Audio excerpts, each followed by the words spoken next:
Hi guys, I just wanted to make a really short video. It's early in the morning here, and I woke up this morning thinking about temptation and why we fail him. And I went to Matthew chapter 26 verse 41, and it says, "Watch and pray lest you enter into temptation. The spirit indeed is willing, but the flesh is weak." The tenderness of this plea is so touching. Christ himself was well acquainted with the feeling of human infirmities. In Hebrews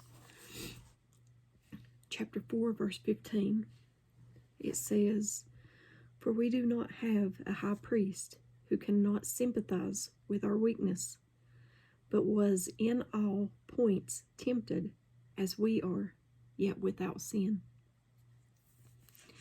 So,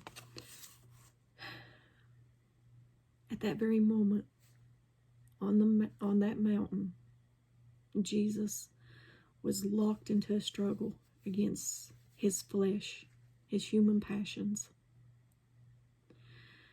which, while not sinful themselves, we must put these temptations under subjection. Christ, he done so much for us. He took on our sin, things that we deserve, and we don't spend time with him.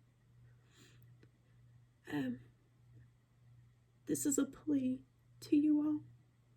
Spend time with God, because just like it says in Matthew,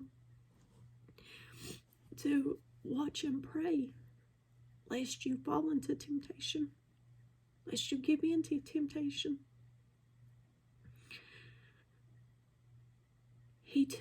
Jesus took the wrath that we deserve, that I deserve.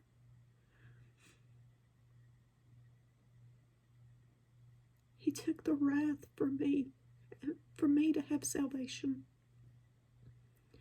Don't he deserve that time? He deserves that time. I just wanted to do a real short video to plead with you all. One-on-one time with Jesus is so important. In prayer, in reading his word, read his Bible, but spending time with him. He can talk to you through the Bible. So I plead with you, spend time with Jesus. All he wants is your time. Our time here on earth is very short. We see the signs. Spend time with him. Love you guys.